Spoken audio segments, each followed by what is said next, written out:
जी श्री बेत्रा अशोक जी, और जिस प्रकार से आपने हमारे ही चैनल पर यह भी भविष्यवाणी की थी कि 2014 की लोकसभा के चुनाव के बाद जो परिणाम आए और जिस 26 मई को जो शपथ ग्रहण की गई, तो उसमें जो शपथ ग्रहण का समय था वो आपके लिए आपके अनुसार ठीक नहीं था और इसका आपने विपरीत प्रभाव पड़ने का एक तरह से अंदेशा भी जताया था।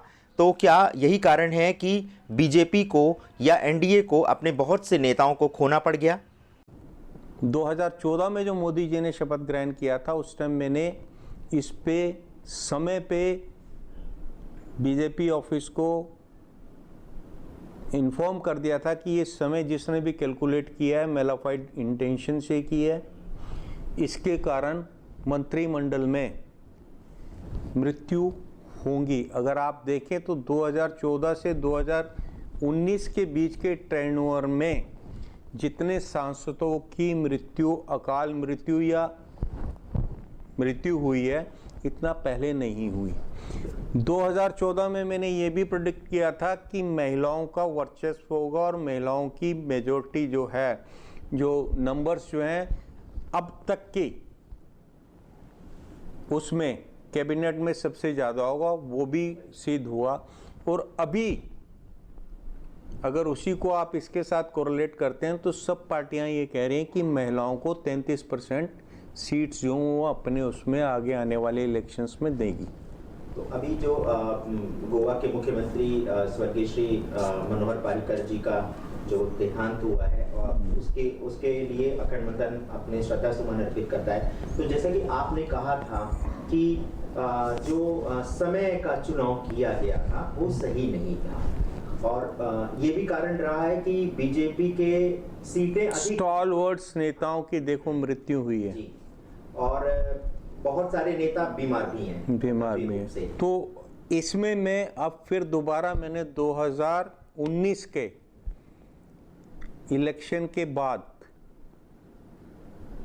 आपका प्रधानमंत्री पद की शपथ की डेट बहुत पहले डिक्लेयर कर दी है और ये भी बोला है कि माननीय मोदी जी ही शपथ ग्रहण करेंगे प्रधानमंत्री पद की, और डेट होगी या तो 26 मई या फिर 28 मई।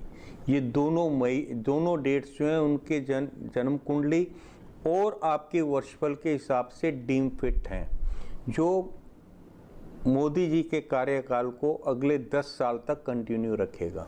जी, ये आपने बताया था। और लेकिन जिस तरह से अभी राजनीतिक दलों की स्थितियां और जो चुनावी सर्वेक्षण आ रहे हैं वो आपकी भविष्यवाणी के विपरीत है। मीडिया गठबंधन दलों को अधिक सीटें दिखा रहा है और कई राज्यों के चुनाव परिणाम भी जैसे पहले आए थे, कहीं ऐसा तो नहीं होगा अभी जो 3 राज्यों। देखिए वो तो आप 23 तारीख का रिजल्ट बताएगा। रही बात सर्वेक्षण, और ये जो है मिनट्स पे चेंज होते हैं।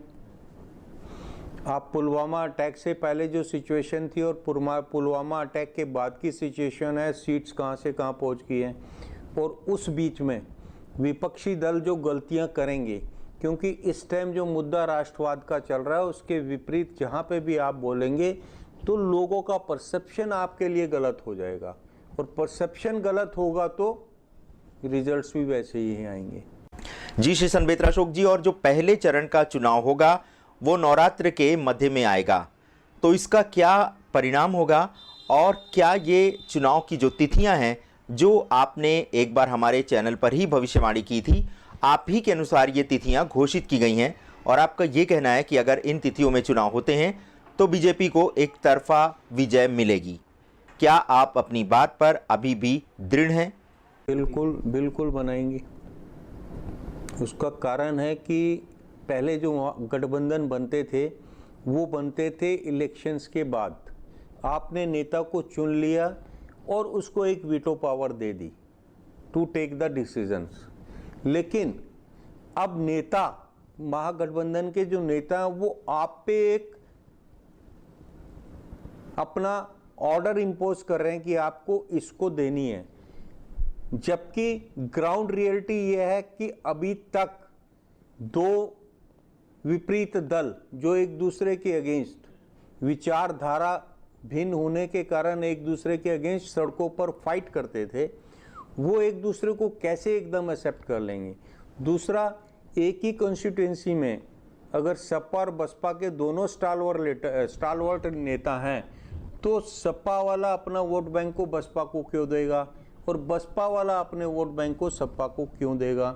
अगर वो दे देता है कि कहता है नहीं आप जो है इन्हीं को इस बार जिताइएगा क्योंकि हमें नाक बचानी है, मोदी को हटाना है, तो आप ये बताइएगा कि आप वोट करने वाला जो है उसकी आयु जो है 21 से लेके नो लिमिट, तो 21 वाले को आप इतने शॉर्ट पीरियड में ये नहीं समझा सकते कि आप इसको क्यों वोट दो।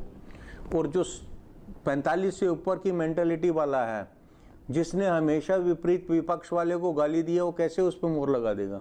आपको लगता है कि ऐसी स्थिति में जो मतदाता है वो भ्रमित हो जाएगा? बिल्कुल, ऐसी स्थिति में जो है रिजल्टेंट ये होगा और बीच में रिजल्टेंट जाएगा। जो वोटर है वो ये देखेगा कि इस टाइम देश को किसकी जरूरत है। जातिवाद खत्म, परिवारवाद खत्म। आंध्र प्रदेश, सिक्किम, अरुणाचल प्रदेश और ओडिशा में लोकसभा चुनाव के साथ साथ विधानसभा चुनाव भी कराए जाएंगे। इसमें किस पार्टी को कितना लाभ और कितना नुकसान हो सकता है?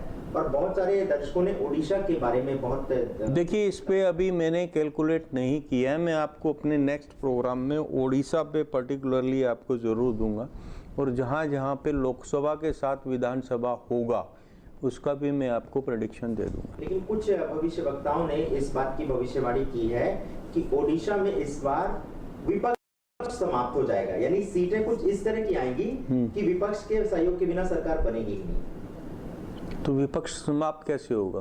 फिर तो आपका तो वो तो आप त्रिशंकु की बात कर रहे हैं, तो विपक्ष समाप्त कहाँ हुआ? विपक्ष तो पावर में आ गया। अगर आप वाली बात माने जाए तो उसमें विपक्ष समाप्त नहीं हुआ।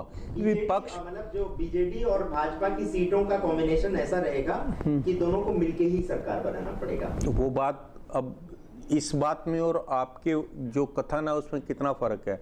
देखिए, विपक्ष समाप्त होने का मतलब है मोनोपोली। ओनली बीजेडी ही उड़ीसा में नजर आएगी। लेकिन जो आप कह रहे हैं उसमें दो ही पार्टी होंगी तो विपक्ष समाप्त नहीं हुआ, उसमें बीजेपी बहुत स्ट्रांग होगी। हाँ, बाकी पार्टी इस कशमकश में, इस लड़ाई झगड़े में साफ हो जाएंगी। तो you can say others will finish